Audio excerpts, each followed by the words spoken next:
Hello, good morning. स्वागत करता हूँ आपका बायोलॉजी वाला क्लास में बाय द संतन सर, है ना। Good morning student. जैसा कि पिछले क्लास में हम लोग डाइजेस्टिव सिस्टम यानी मानव पाचन तंत्र का जो पार्ट हम लोग पढ़ाए थे, है ना, उसमें केवल मुख्य गुहा वाला जो पार्ट था उसको हम लोग कवर किए थे। और ये 2-3 दिन बहुत सारा डिस्टर्बेंस हुआ, थोड़ा सा मेरे को प्रॉब्लम था, है ना। और ग्रीष्म पूजा में थोड़ा सा बिजी थे, इसके कारण वीडियो नहीं बना पाए, है ना। तो आज उसके बाद से ना आगे हम लोग चलते हैं, ठीक है। मुख्य गुहा में जो पढ़ाए थे हम लोग, तो उसको थोड़ा सा आप लोग को, है ना, समझ में आया ही होगा, मुझे पता है जितना तक, क्योंकि वो पहले ही थोड़ा सा बच्चों को डिटेल में कर दिया गया था। इसमें खुद ना कोई राय है नहीं कि जितना तुमको बताया गया वो काफी हद तक, है ना, बताया गया सही ढंग से, है ना। और पिछले क्लास में जो बताए थे, है ना, उसके बाद ही आज स्टार्ट करने जा रहे हैं मुख्य गुहा। ये जो मुख्य गुहा वो जो पार्ट था स्टार्टिंग में, मुख्य गुहा में 3 पार्ट आए थे, है ना, दांत वगैरह आए थे। जो मुख्य गुहा का पार्ट थे उसमें पहली पार्ट क्या था बाबू? दांत था, ठीक है। और दूसरा में क्या आए थे? जीभ आए थे। तीसरा में क्या आ गए थे? लार ग्रंथियां आए थे, ठीक है। ये जो पार्ट थे बाबू, तीनों को अच्छे से हम लोग डिटेल में कर दिया था और अच्छे से समझाया गया था। तो थोड़ा बहुत हल्का सा रिवाइज कर लेता हूं। जो दांत है ना, दांत लिखाऊंगा तो नहीं, लेकिन फिर भी थोड़ा सा डिटेल कर लेते, थोड़ा समझिएगा आप लोग। जो दांत है, जो दांत का जो ऊपरी पार्ट था उसको बोले थे इनामेल। क्या बोला था? इनामेल, जो कैल्शियम फॉस्फेट से मिलकर बना होता है, ठीक है। वो जो बहुत ही कठोर भाग होता है, दांत का ऊपरी भाग बहुत ही कठोर होता है, जो क्या है, इनामेल कहते हैं उसे। क्या बोलते हैं? इनामेल, जो कैल्शियम फॉस्फेट से बना होता है। फिर दूसरा पार्ट तुम्हारा जो अंदर वाला भाग है उसको बोलते हैं तुम्हारा डेंटाइन बोलते हैं। क्या बोलते हैं उसको? डेंटाइन, ठीक है। एक था दांत का पार्ट था। और दांत में आगे पढ़ते हम लोग हैं कि दांत का अध्ययन क्या कहलाता है? डेंटोलॉजी। दांत के डॉक्टर क्या बोलते हैं? डेंटिस्ट बोलते हैं, है ना। तो दांत में प्रचुर मात्रा में कैल्शियम पाया जाता है। दांत में 3 फॉर्म में जो कैल्शियम है, कैल्शियम का 3 फॉर्म में होते हैं: कैल्शियम फॉस्फेट, कैल्शियम कार्बोनेट और कैल्शियम क्लोराइड। कैल्शियम फॉस्फेट क्या थे? अब कैल्शियम फॉस्फेट 85% थे। कैल्शियम कार्बोनेट तुम्हारा क्या था? 10% था। और कैल्शियम क्लोराइड 5% था। तो धातु का क्या है ना, एक संरचना है जो इसमें से मिलकर बना होता है, ठीक है। और दांत का प्रकार वगैरह हम लोग पढ़ लिए थे। दांत का प्रकार इंसीजर था, केनाइन था, प्रीमोलर था और मोलर था, ठीक है। जो तुम्हारा इंसीजर थे वो दांत का अगला भाग था, उसे हम लोग क्या बोला था? नोज टीथ बोला था। क्या बोला था उसको? Knows teeth. केनाइन को और क्या दूसरा नाम बोले थे? नोज टीथ बोलते हैं उसको, क्योंकि नाक के जस्ट नीचे होने के कारण उसको नोज टीथ बोला गया। इसकी काम क्या है, यानी कार्य क्या है बाबू? है ना, भोजन को काटना। क्या करना? उसको भोजन को काटना, ठीक है। और उसकी कुल संख्या कितने होते हैं? मानव में केनाइन सॉरी इंसीजर की टोटल संख्या 4 ऊपर और 4 नीचे, टोटल कितनी होती है? 8 होती है। फिर उसी प्रकार तुम्हारा क्या है ना, केनाइन है। केनाइन जैसे हल्का सा निचला होता है, उसकी संख्या 2 ऊपर 2 नीचे है, टोटल 4। केनाइन की संख्या टोटल 4 है ना। और इंटीजर की संख्या कितने? 8। उसी तरह जस्ट ऊपर जाओगे तो प्री मोलर है। प्री मोलर की टोटल संख्या कितने होते हैं? 4 4 8, टोटल कितने होते हैं? 8 होते हैं। उसी प्रकार तुम्हारा मोलर की संख्या क्या होते हैं? तुम्हारा 6 + 6 12 होते हैं। यानी इंटीजर का कार्य क्या है बाबू? भोजन को काटना, है ना। इसको नोज टीथ भी बोला गया। फिर अगला आते हैं तुम्हारा केनाइन। केनाइन को बोलते हैं तुम्हारा आई टीथ। इसका काम क्या है? भोजन को फाड़ना। ठीक है। फिर अगला आते हैं प्रीमोलर। प्रीमोलर का क्या वर्क है बाबू, है ना, भोजन को चबाना, क्या करना, चबाना। इसको और क्या बोला गया, चिकपित बोला जाता है। क्या बोला जाता है, चिकपित। उसी प्रकार तुम्हारा मोलर है ना, मोलर को और क्या नाम है बाबू, उसको विजडम टीथ बोलते हैं। क्या बोला गया उसको, विजडम टीथ बोला गया। ठीक है, मुख्य कार्य क्या है, भोजन को चबाना। ठीक है, ये तुम्हारे दांत का सरकार थे। इसके बाद दांतों का फॉर्मूला आया था कि दांतों का फॉर्मूला में क्या था, ऊपरी जबड़ों की आधी संख्या बटा निचली जबड़ों की आधी संख्या। यानी कि मैं सीधा से भी बोल सकता हूं, जो तुम्हारा टीथ का टोटल, टीथ का फॉर्मूला तुम्हारा क्या था, ऊपरी जबड़ों की आधी संख्या बटा में निचली जबड़ों की आधी संख्या, है ना। यानी आई से इंसीजर और सी से केनाइन और पी से प्रीमोलर और एम से मोलर। अब इसको अगर हम चाइल्ड में देखोगे बाबू, चाइल्ड में कितने होंगे टोटल टीथ कितने हो जाते हैं। इंसीजर तुम्हारा क्या होते हैं, दो ही तो होता ही है, कोई दिक्कत नहीं है। केनाइन तुम्हारा एक है। प्रीमोलर की संख्या बच्चों में नहीं होते, मोलर में तुम्हारा 2 है। उसी प्रकार नीचे में 1,0,2 है ना, गुने 2, टोटल कितना हो जाएंगे 20। 2 2 4 5, 5 बटा 5, 5 5 10, 10 दूनी 20। इससे जो तुम्हारा दांत है ना, इसी को बोला गया दूध का दांत। क्या बोला गया, दूध का दांत बोला गया बाबू। ठीक है, अरे बोल लो, दूध का दांत, क्या का दांत, दूध का दांत, है ना। इसको और पता है क्या बोलते हैं, टेम्पोररी टीथ।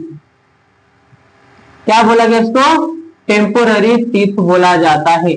टेम्पोररी टीथ यानी क्या बोल सकते हो, वैसा दांत, वैसा दांत जो लाइफ में 2 बार आए, उसे दूध का दांत या टेम्पोररी टीथ बोलते हैं। ठीक है बाबू, आगे बढ़ो। अगला ले लो एडल्ट में। एडल्ट के कंडीशन में अगर तुमको बोला गया कि टोटल दांतों की संख्या बताओ तो क्या हो जाएंगे, जो तुम्हारा इंसीजर होगा, केनाइन तो 1 होगा, और प्रीमोलर तुम्हारा कितना 2 होगा, और मोलर भी 3 होगा, बट्टा में वही होगा, और गुने में 2, 3 5 5 3 8 8 8 16 16 दूनी 32, कितना हो जाएंगे 32। यानी एडल्ट में कुल दांतों की संख्या कितने होते हैं, 32 होते हैं। यही होते हैं ना, इसको बोलते हैं अकल दांत। क्या बोलते हैं, अकल। अरे बोल लो ना बाबू, अकल दांत को ही बोलते हैं क्या चीज, परमानेंट टीथ बोलते हैं। ठीक है, परमानेंट टीथ बोलते हैं। वैसा वैसा वैसा दांत जो लाइफ में 1 बार आए, उसे बोलते हैं क्या, परमानेंट टीथ। समझ रहे हो, हाँ। अरे जो टेम्पोररी है वही तो परमानेंट होते हैं, जो टेम्पोररी है बाद में चल के वही क्या बन जाते हैं, परमानेंट। जो टेम्पोररी था वही परमानेंट हो जाते हैं। ऐसा नहीं कि तुम्हारा जो परमानेंट हो टेम्पोररी होता है, कभी नहीं। Can't to never becomes a permanent is not equal to temporary, but temporary piece is also becomes a permanent teeth. यानी सीधा सीधे बोल सकते हो ना कि जो तुम्हारा टेम्पोररी होते हैं ना वही परमानेंट बन जाते हैं बाबू। जैसे 9th में पढ़ाया गया होगा टिश्यू चैप्टर में, है ना, उत्तक वाले चैप्टर पढ़ाया गया होगा, याद है, प्लांट टिश्यू वाला पार्ट में मेरिथमेटिक को बोला गया तुम्हारा टेम्पोररी टिश्यू, और तुम्हारा इधर ले लो कौन सा, परमानेंट टिश्यू। तो टेम्पोररी को मेरिथमेटिक बोला जाता है, और परमानेंट टिश्यू तो है ही। परमानेंट 2 टाइप आ जाते, तुम्हारा सिंपल और कॉम्प्लेक्स आ जाते थे। मेरिथमेटिक बहुत सारे तुम्हारा था, है ना। तीन टाइप था तुम्हारा, किस मैथमेटिक में भी था। कौन कौन था सबको पता है, तो बताने वाली क्या है, इंटरकैलरी, लैटरल और इस पार्ट था तुम्हारा क्या उसको बोला था यार, भूल रहा भाई। ठीक है, ये तुम्हारा तीन पार्ट है ना। तो वही जो टेम्परेरी था वही तुम्हारा परमानेंट बन जाते हैं, है ना। लेकिन जो तुम्हारा परमानेंट हो कभी टेम्परेरी हो नहीं सकते। ये तुम्हारा क्या है, पीस के बारे में पढ़ लिए। ठीक है, आगे आते हैं हम लोग क्या है, जीव। जीव में जीव का काम क्या है, वो जो तुम्हारा भोजन था ना, वो भोजन को सैलिवा या लाला रस के रिस्पेक्ट में उस भोजन को लपेट कर अंदर धकेलना, ये जीभ का वर्क है। समझ लो, जीभ में 10,000 स्वाद कलिकाएं होती है, जो 10,000 ऐसे भोजन तुम्हारे में आएंगे जिसको सेंस करके वो बताएगा कि तुम्हारा मुझे कैसा स्वाद लग रहे हैं, कैसा स्वाद नहीं लग रहे हैं। समझ लो, तो मेनली रूप से जो तुम्हारा क्या पढ़ा था, जीव में जो पार्ट्स बताए थे, अग्र भाग में कैसा हुआ था, पश्चिम भाग में कैसा कैसा होते थे, है ना। तो मैं डिटेल किया था कि अग्र में तुम्हारा कैसा थे, मीठा वाला पार्ट था, और तुम्हारा उसके मध्य में जाओगे तो तुम्हारा क्या आ गया था, नमकीन आ गए थे। उसके पीछे जाओगे तो तुम्हारा क्या था, तीखा था, और कैसा था, कोना में खटा था, और बीच में नोट था। ऐसा करके तुम्हारा क्या था, जीव के बारे में अच्छे से डिटेल कर दिए थे पहले क्लास में, है ना। तो यहाँ से सबको रिक्वेस्ट कर रहा हूँ, है ना। तो ये जो पार्ट है, तो इसके पहले जो पहला पार्ट आया था उसको अच्छे से डिटेल आप लोग देख लीजिएगा, है ना। फिर इसको बाद में आप लोग पढ़िएगा, क्योंकि फायदा नहीं हो पाएगा अच्छे से, क्योंकि बहुत कुछ ऐसा ना उसमें बताया गया है। पहला पार्ट कंप्लीट कीजिए, देन इसको कंप्लीट कीजिएगा आप लोग, ठीक है। तो फिर आ गया है तुम्हारा लार ग्रंथि। लार ग्रंथि क्या है, तुम्हारा 3 जोड़ी पाए जाते थे हमारे बॉडी में, है ना, 3 जोड़ी। फर्स्ट पार्ट तुम्हारा क्या था, पहला जोड़ी कहाँ थे, दोनों कानों के नीचे, जहां से लाला रस को निकाला जाता था, है ना। और दूसरा तुम्हारा दोनों गालों के बीच में, यानी इसको पहला पार्ट को बोलते थे पैरोटिड ग्रंथि, पैरोटिड सैलिवरी ग्लैंड, है ना, जो तुम्हारे दोनों कानों के नीचे पाए जाते हैं। एक होता है सब मैक्सिलरी, सब मैक्सिलरी ग्लैंड कहाँ पाए जाते हैं, दोनों गालों के बीच में, ये भी एक जोड़ी होते हैं। और फिर आता है सब लिंगुअल, सब लिंगुअल तुम्हारा दोनों जबड़ों के नीचे होते हैं। ये तुम्हारा क्या है, सैलिवरी ग्लैंड्स होगा। अगर सोचो, अगर ये तुम्हारा जो एंजाइम, ये जो तुम्हारा ग्लैंड है, जो क्या करते हैं, क्या बोलते हैं इसको, लार ग्रंथि है, लार तो निकलता नहीं अगर ये ग्लैंड नहीं होता तो चलिए में लार का वर्क क्या है, लार just like a enzyme who participated to digest of food material, है ना। ये तुम्हारा क्या है, एंजाइम है जो भोजन को पचाने में मदद करता है। अगर तुम्हारे में लार ग्रंथि ना होगा तो लाला रस का फॉर्मेशन नहीं होंगे, और जिसके कारण मेरा भोजन पूरी तरह से पचेगा नहीं। समझ रहे हो, ये भोजन को क्या करके ना लपेट कर भोजन को चिपचिपा पहले करता है, चिपचिपा करके ही अंदर भेज देता है। अगर मान लो कभी कभी गौर करना आप लोग, ठीक है, जैसे मैं भोजन कर रहा हूं, ठीक है, बहुत फास्ट भोजन कर रहा हूं, फास्ट करते करते करते करते ऐसा होता है ना, कभी कभी आज मेरे को लगता है कि आटा करा है, आटा करा, क्योंकि भोजन तो फास्ट कर रहे हो। अगर वहां पे तुम उसको समय नहीं दोगे, आप वो लार ग्रंथि से लार को निकलने में आप समय नहीं दोगे तो बहुत हो सकती है प्रॉब्लम। तो जाके टक जाएंगे, बोलेगा तक गया तो क्या करोगे, ले लो पानी, पानी पी के फिर अंदर उसको टेल देते हो। क्यों, उस भोजन में लार ग्रंथि से निकले हुए रस उसमें मिला नहीं, मिक्स हुआ नहीं। जब मिक्स हुआ नहीं तो मेरा जो भोजन है ना अंदर आसानी से नहीं जा पाते हैं, इसलिए मुझे कि ना यहाँ पर क्या अटक रहा है। तो समय दो, ठीक है, उसको निकलने के लिए। तो ये तुम्हारा क्या था, मुख गुहा का जो पार्ट था अच्छे से कंप्लीट कर चुके थे। फिर नीचे आते हम लोग हैं, और तुम्हारा लाइनिंग फायरिंग से होते हुए आप लोग कहाँ पे आ जाते हम लोग हैं, अमाशय में। अमाशय में कितने पार्ट्स हो गए थे बाबू, अमाशय के कितने पार्ट हैं? अमाशय के कितने पार्ट्स थे? 3 पार्ट्स होते बाबू। कौन कौन? पहला में कार्डियक, दूसरा में पुंडरीक और तीसरा में पाइलोरिक।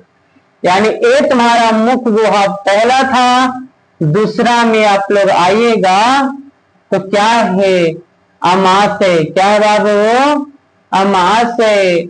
अमाशय में कितना पार्ट? 3 पार्ट। कौन कौन बाबू? पहला में कार्डियक और दूसरा में पुंडरीक और तीसरा में पाइलोरिक। बोलिए ना, अरे बोल दो सोना। नहीं बोलेगी तो दिक्कत है ना। बोलो बोलो। तो बोलने में क्या दिक्कत है? क्योंकि पढ़ो। नहीं बोलोगे दिक्कत है मेरे को ना, तुमको दिक्कत नहीं है वो, क्योंकि तुम पढ़ोगे नहीं तो तुमको दिक्कत होगा नहीं। जो पढ़ता है उससे क्यों दिक्कत होता है मेरे भाई? सबको पता होना चाहिए। No study no confusion. Study भी करोगे तो तुमको कोई कंफ्यूजन होगा नहीं ना। तो पढ़ने के लिए, कंफ्यूजन होने के लिए तुझे पढ़ाई करना होगा। जिसको कंफ्यूजन नहीं है, समझ सकते हो कैसे? ठीक है, तो हम लोग देखते हैं फिर आगे। आप लोग तो स्क्रीनशॉट कर लिए होंगे, है ना? तो आगे हम लोग देखते हैं कि जो अभी जस्ट पार्ट पढ़ाया अमाशय वाला, है ना? अमाशय में कार्डियक, पुंडरीक और पाइलोरिक। कार्डियक में क्या है तुम्हारा? कार्डियक में कौन सा एसिड पाया जाते हैं बाबू? हाइड्रोक्लोरिक एसिड, है ना? जो तुम्हारा भोजन को क्या करता है? अम्लीय करता है। क्या करता है? अम्लीय करता है। भोजन को अम्लीय करता है। और जीवाणु हो या कुछ भी, है ना, उसको क्या करता है? मारने का काम करता है। ठीक है बाबू, मारने का काम करता है। ठीक है। कार्डियक में क्या सा अम्ल पाया जाता है? हाइड्रोक्लोरिक एसिड पाए जाते हैं। इसका वर्क क्या है? भोजन को अम्लीय करना और जीवाणु को मारने का काम करता है। जीवाणु बैक्टीरिया बोलते उसको, है ना? फिर आगे देखते हैं, जब जैसे तुम्हारा भोजन अम्लीय होते हैं तो दूसरे खंड तुम्हारा पुंडरीक में आ जाते हैं। कहाँ पे आ जाते हैं? पुंडरीक में। यहाँ पे 3 से 4 घंटा भोजन रुक कर रखा जाता है। पुंडरीक में कितना भोजन रखते हैं? 3 से 4 घंटा भोजन को रखा जाता है ना? इसमें रुझि पाया जाता है। क्या पाया जाता है? रुझि पाया जाता है। जैसे यहाँ पे क्या है? ये रुझि एक तरह से कांटेनुमा संरचना इसका होता है। कैसा होता है? कांटेनुमा संरचना पाया जाता है। इस कांटेनुमा संरचना में भोजन आके फंस जाते हैं और रुके रहते हैं। ठीक है बाबू, जैसे ये भोजन यहाँ पे रुके होते हैं 3 से 4 घंटा, ठीक है, और 3 से 4 घंटा के बाद जैसे तीसरे खंड में आते हैं ना, तो यहाँ पे बताइए जो रुझि में भोजन फंसे थे, जैसे यहाँ से निकल के यहाँ पे आए तो रुझि काट जैसा नहीं खड़ा हो जाता है। जैसे खाट जैसा खड़ा होता है तो साइड साइड मेरा मांसल दीवारें हैं, तुम्हारा समझा? उस मांसल दीवारें क्या करेगी? उस साइड साइड में चुभना शुरू हो जाएंगे। जैसे चुभना शुरू होगा तो मुझे न दर्द होगी पेट में। अब बोलता है कि चूहा कूद रहे थे बाबू, मेरे को भूख लग गया। सोचिए, भोजन को 3 से 4 घंटा कहाँ पे रोके हम लोग? पुंडरीक में। पुंडरीक के बाद तीसरे खंड में जाते हैं ना, तो सडनली मेरे को भूख लग जाता है। अभी तो भोजन पचा नहीं है। बहुत लोग होते क्या 3 से 4 घंटा हो गए पेट में भोजन खो देते। हाँ, अभी 3 से 4 घंटा भोजन को तुम रोक के रखे हो बाबू, अभी पचाए नहीं हो। समझ रहे हो ना? तो लोग मान लो कि 3 घंटे मेरे भूख लग गया, 3 घंटा के बाद अगर हम भोजन नहीं लेते हैं 2-3 दिन के ऐसे पड़ोसी बहुत लोग देखते फास्टिंग करते हैं ना, तो 2-3 दिन तक ऐसे ही रह जाते हैं, बहुत ऐसे प्रॉब्लम कर होता है ना। तो उन लोग क्या होता है था कि अगर उसको भोजन नहीं दोगे तो यही जो कांटेनुमा संरचना है ना क्या करेगी, भोजन कैसे रखना है, तो साइड साइड